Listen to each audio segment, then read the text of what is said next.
The billionaire's wedding was supposed to be perfect. Yet as vows echoed in the grand hall, his twin children screamed uncontrollably, their cries slicing through the silence. Guests shifted uncomfortably. Whispers spread, and the bride's smile began to crack. And then, when everyone else looked away, a quiet waitress stepped forward and did something no one expected, something that would change everything. The marble hall shimmered with gold light, chandeliers glittering like frozen fire. Every guest expected perfection, because that was the way of Victor Langford, a billionaire whose power stretched across cities, oceans, and boardrooms. Today he was marrying again, and perfection was the currency he demanded. Yet as he stood at the altar beside his radiant bride, two small voices shattered the illusion. His twins, barely 4 years old, cried so fiercely that every word of the ceremony drowned beneath their sobs. The bride stiffened, her hand trembling in Victor's grip. The priest paused, his voice faltering as the children's wails spiraled higher. Guests shifted uneasily, their eyes darting not toward the twins but toward the woman who was supposed to control them, the nanny. She bent, she whispered, she begged, but the children screamed louder. Their small faces were red, their bodies trembling with panic. It was not the sweet mischief of children. It was pain, fear, a storm inside them. And no one knew why. Victor's jaw clenched, his eyes hardening. Perfection was cracking, and he despised cracks. The bride's smile faltered, and a wave of judgment rippled through the crowd. Murmurs spread. Some guests rolled their eyes. Others whispered that perhaps the children hated their father's new wife. In the silence between the sobs, cruelty brewed. At the edge of the hall, unnoticed in her black uniform, a waitress named Alana watched. She had been carrying trays since dawn, her hands smelling of citrus and polished silver. She knew her place. Invisible. Yet as the children's cries tore through the wedding, she felt her chest tighten. Something about the way their small bodies shook, the way their cries grew hoarse, struck a wound she carried deep within. Alana had once been a soldier. Few knew. No one at this wedding cared. She had returned home with medals she never showed, scars she never named, and memories that clung like shadows. She had buried comrades, she had carried silence, and she had walked away from a battlefield with nothing but her honor. And honor, she believed, was not in medals but in moments. Moments where someone chose humanity over rules. Now, here in this hall of gold and glass, honor whispered again. The guests looked away, embarrassed by the twins. The bride stared at them with irritation barely disguised beneath her polished smile.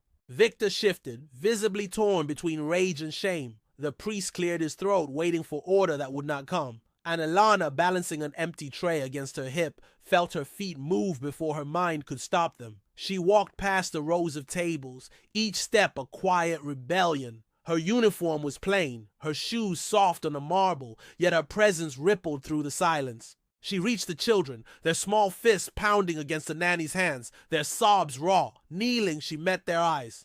"Breathe," she whispered, not as a command, but as a promise. The boy's sob cracked, the girl's breath hitched. For a moment, it was as if the storm inside them recognized her. With slow, steady hands, Alana reached into her pocket. She carried nothing glamorous, nothing expensive, only a small piece of cloth, worn soft with years, a handkerchief she had once tied around her wrist during patrols overseas. It was faded, stitched with the initials of a friend she had lost. She held it out to the children, not as a distraction, but as a bridge. The twins, trembling, reached together. Their sobs softened into hiccups, their fists unclenched, and as they touched the cloth, silence bloomed. Gasps whispered through the hall. Guests leaned forward. The bride froze, confusion flashing across her face. Victor's eyes widened, disbelief breaking through his mask. And Alana, still kneeling, said nothing. She simply stayed until the children pressed against her, their small hands gripping her arm, their bodies resting against her like weary soldiers finding shelter. For a moment, time held its breath. Then Victor spoke, his voice low but shaking. "What did you do?" Alana met his gaze. "I listened." The hall went still. No one had expected words so simple, yet so sharp. They pierced the gold-plated silence, exposing the emptiness beneath all the wealth. Someone at the back murmured, "That's what children need." And another echoed softly, "That's what people need." The bride's smile flickered, fragile and uncertain. Victor's shoulders lowered, as though some weight pressed deeper than he had ever admitted. And Alana, rising with quiet dignity, placed the cloth gently in the children's hands and turned to leave. But before she could vanish into the shadows, Victor stopped her. His voice was not the command of a billionaire, but the tremor of a father stripped of control. Stay. The hall erupted, not with cheers, not with mockery, but with silence thick as stone. Guess who had once whispered now watched in awe? The bride's face hardened, her eyes flashing with something unspoken. But Victor stepped down from the altar, lifting his children into his arms, the handkerchief still clutched in their fingers, and for the first time that day, the twins did not cry. The truth was unmistakable. Wealth could buy gold, gowns, and grandeur, but it could not buy trust, nor silence, nor peace. That came only from humanity, and humanity had come not from the bride, not from the priest, not from the billionaire, but from a quiet woman in black, a woman the world had tried to forget. Later, long after vows were exchanged and champagne glasses clinked, people spoke not of the dress or the rings, but of the waitress. They spoke of the way she walked into chaos with nothing but calm, the way she gave children what millions could not. They spoke of her words, 3 words that cut through marble and pride. I listened. And in the years to come, whenever guests remembered the wedding of Victor Langford, they did not remember perfection. They remembered the waitress who carried scars no one saw, who gave dignity no one asked for, and who reminded them all that sometimes silent strength is the loudest voice of all.